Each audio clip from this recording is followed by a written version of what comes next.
Avez-vous déjà dit des phrases comme celle-ci? Je ne suis pas sûr de savoir dire ça. Je n'ai pas voulu dire ça.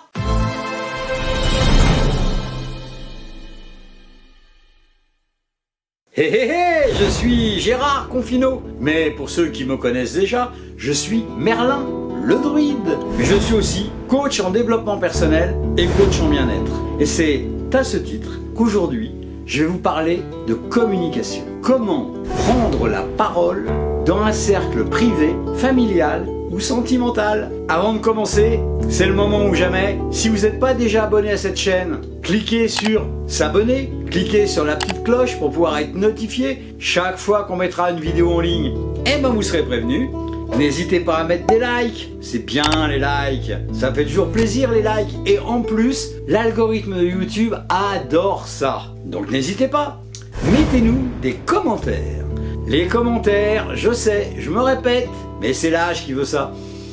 Les commentaires, c'est le seul moyen de communication qu'on a entre vous et moi. Donc posez-nous des questions et on va vous y répondre. La preuve, dans une précédente vidéo sur la communication, la prise de parole en public, quelqu'un m'a remercié déjà de cette vidéo, mais m'a demandé si je pouvais refaire une vidéo sur la communication dans un cercle plus privé, plus familial ou plus sentimental. C'est le sujet de cette vidéo aujourd'hui. Voilà. Si ce n'est pas déjà fait, abonnez-vous à ma newsletter. En dessous, vous avez le lien. Et vous serez prévenu à chaque fois que je ferai quelque chose de nouveau. Alors comme je le disais tout à l'heure, la prise de parole en public ne se limite pas aux présentations professionnelles ou politiques. Dans nos cercles privés, familiaux, amicaux, sentimentaux, il peut être tout aussi important de communiquer efficacement, que ce soit pour partager une opinion, partager un sentiment ou régler un conflit. La prise de parole dans ces conditions peut être aussi difficile que la prise de parole en public. Dans cette vidéo, je vais vous expliquer pourquoi et surtout comment prendre la parole et être à l'aise dans un cercle privé ou sentimental. À la fin de cette vidéo, vous connaîtrez des techniques qui vous permettront de vous sentir à l'aise à chaque fois que vous aurez besoin de prendre la parole, que ce soit dans un cadre familial, amical, sentimental. Alors, parfois, il peut être difficile de trouver les bons mots pour exprimer ses sentiments à ses proches, surtout lorsqu'il s'agit de sujets sensibles. Dans ces situations, il est important de se rappeler que la communication est une compétence qui peut s'améliorer. Dans les relations amoureuses, la communication est cruciale pour maintenir une relation saine et heureuse. La prise de parole dans un contexte sentimental peut être difficile, mais en exprimant clairement ses sentiments et en écoutant l'autre personne, une communication saine et efficace peut être établie. Les cercles d'amis sont souvent des endroits où l'on partage des opinions ou des histoires. Dans ces situations, il est important de se rappeler de rester respectueux et ouvert d'esprit. En écoutant et en respectant l'opinion de l'autre, on peut apprendre et grandir en tant que personne. Allez, je vais vous donner mon grand secret pour être à l'aise dans ces circonstances. J'utilise la méthode SVP. Le S correspond à sincérité. Soyez sincère. N'essayez pas d'être brillant ou intelligent. Soyez sincère. Le V correspond à vérité. Soyez vrai. N'essayez pas d'être quelqu'un d'autre. Restez vous-même. Donnez vos opinions, les vôtres, celles qui vous remuent profondément, pas celles d'un grand philosophe. Ça n'intéresse personne. Le P correspond à pratique ou pratiquer. Mais il pourrait aussi correspondre à plaisir. Plus vous pratiquez la prise de parole, plus ça va être facile. Entraînez-vous. Ne ratez pas une occasion de prendre la parole. Et plus vous prendrez la parole, plus ça sera facile. Et en plus, vous éprouverez du plaisir. La notion de plaisir est primordiale. On réussit mieux ce qu'on fait avec plaisir. Un bon entraînement pour la prise de parole. Racontez des histoires. Apprenez à raconter des histoires. Ce qui est important dans une histoire, c'est pas le texte, c'est la chute. N'apprenez pas vos histoires par cœur. Je vous donne un exemple. C'est l'histoire d'un missionnaire en Afrique qui va se perdre dans la forêt et qui va se faire bouffer par un lion. Voilà, elle est très très drôle cette histoire. On est mort de rire quand on l'écoute. Mais ça, c'est le fond de l'histoire. Ce qui va faire la différence, c'est la manière dont vous allez la raconter. Un jour en Afrique, on envoie un missionnaire pour pacifier les gens, pour leur apporter la bonne parole. Et ce missionnaire se retrouve là, au milieu du continent africain, dans un village déserté par le reste du monde, au fin fond de l'Amazonie. Alors je suis pas sûr que l'Amazonie ça soit vraiment en Afrique, mais bon, c'est pas très grave. Mais ce qui est important, c'est la manière dont vous le dites, pas vraiment ce que vous dites. Un jour, ce prêtre, ce missionnaire, décide d'aller faire un tour en forêt. Et le voilà qui s'habille et qui sort du village, et il rentre dans la forêt. Une forêt comme il n'en avait jamais vu encore. Une forêt sombre, mystérieuse, épaisse, humide. Et il commence à marcher dans la forêt. Et il marche, il marche. Il y a des lianes partout, il y a des herbes, des trucs qui traînent partout. Il est obligé d'écarter ça pour pouvoir passer, de se frayer un chemin. Il avance péniblement et il s'aperçoit au bout d'un moment qu'il s'est perdu. Il n'arrive pas à retrouver un chemin. Il est là et il ne sait pas où il va. Alors il continue à avancer. Il avance péniblement.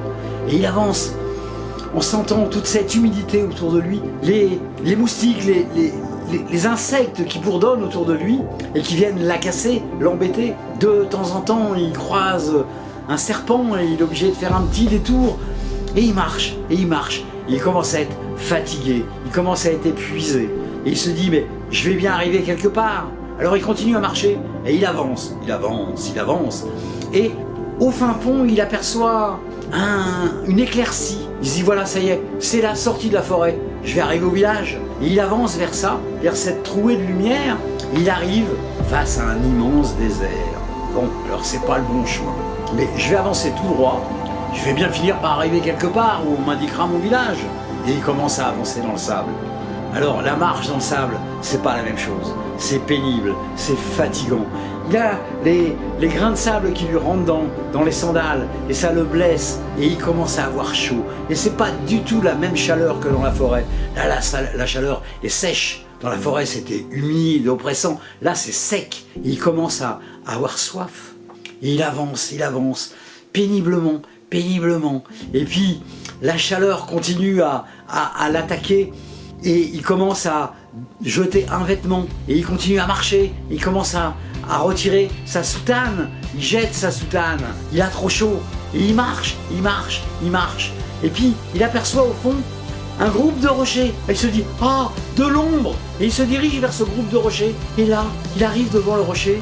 Il contourne le rocher pour trouver un coin d'ombre. Et il se trouve face à un énorme lion qui rugit. Et là, le pauvre missionnaire tombe à genoux, lève les bras au ciel et dit, oh mon Dieu, faites un miracle. À ce moment-là, le lion s'arrête de rugir. Il tombe à genoux. Il lève les pattes vers le ciel. Et il dit, Seigneur, bénissez ce repas. Voilà. Vous avez vu la différence entre la phrase que je vous ai dite au départ et l'histoire par elle-même. Apprenez pas vos textes par cœur. Laissez aller votre imagination. Vous savez où vous voulez aller. Vous connaissez votre chute. Pour le reste, laissez agir votre créativité. Mettez-y de la vie. Mettez-y du ton. Mettez-y de l'émotion. Vivez votre histoire.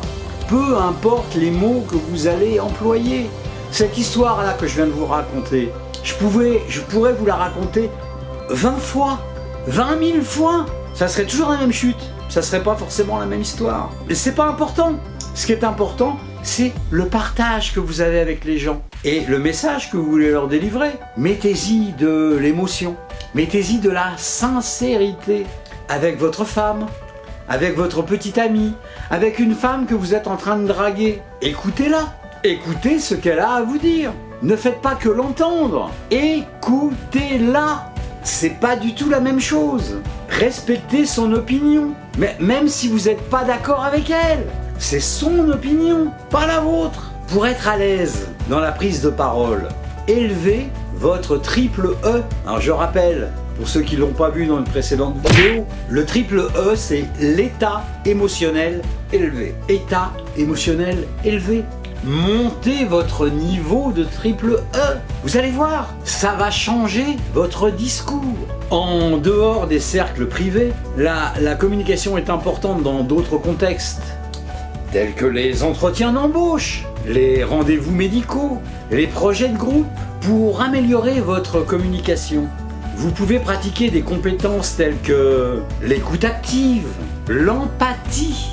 Dans un entretien d'embauche, posez des questions, intéressez-vous à la boîte. Rappelez-vous que ce qui intéresse les gens, c'est de parler d'eux. Donc posez des questions pour améliorer votre communication. Participez à des ateliers, à des formations sur ces compétences pour améliorer vos capacités. Inscrivez-vous à des stages d'impro. C'est génial les stages d'impro. Alors bon, si vous êtes à la campagne, des stages d'impro, je suis pas sûr que vous allez en trouver beaucoup. Mais si vous habitez en ville, il y a certainement une assoce quelque part qui fait des stages d'impro. Allez-y voir, c'est pas compliqué, il n'y a besoin d'aucune compétence. Et vous allez apprendre à improviser, à prendre la parole. C'est simple, et en même temps c'est tellement drôle. C'est absolument extraordinaire pour libérer la parole. Lisez des livres sur le sujet, regardez des vidéos. Maintenant sur YouTube, on a tout ce qu'on veut. Il y a des vidéos, il y a des tutoriels, regardez-les, inspirez-vous, écoutez des podcasts. En conclusion, la communication est une compétence qui peut être améliorée avec de la pratique, avec de la persévérance, en étant conscient de nos émotions et de celles des autres, en écoutant activement, en exprimant clairement nos sentiments, nos opinions. Nous pouvons renforcer nos relations et réussir dans les différents aspects de notre vie. Voilà les amis, avant de se quitter, je vous le redis encore une fois, si vous n'êtes pas déjà abonné à la chaîne, c'est en dessous, cliquez sur le bouton s'abonner, cliquez sur la petite cloche pour être notifié, vous serez prévenu à chaque fois qu'on mettra une nouvelle vidéo en ligne. Likez-nous, mettez-nous des likes, le pouce vers le haut, mettez-nous des commentaires, posez-nous des questions, donnez-nous des suggestions de vidéos, comme l'a fait un précédent téléspectateur. Dans la mesure du possible, on va y répondre. Inscrivez-vous en dessous sur ma newsletter, vous avez le lien dans la description sous la vidéo. Vous serez prévenu à chaque fois que j'organiserai quelque chose de nouveau. Voilà les amis, j'espère que cette vidéo vous a intéressé, qu'elle vous a aidé à comprendre l'importance de la communication dans nos cercles privés, amicaux, sentimentaux. N'oubliez pas de pratiquer ces compétences et chercher des ressources pour continuer à vous améliorer, pour améliorer votre communication. Voilà les amis, cette vidéo est maintenant terminée. Si elle vous a plu, n'hésitez pas, partagez-la. Partagez-la si elle vous a aidé, un tant soit peu. Elle peut aider aussi d'autres personnes. Donc n'hésitez pas à la partager dans vos réseaux. Et moi, je vous dis à la prochaine dans une autre aventure. Allez, salut tout le monde!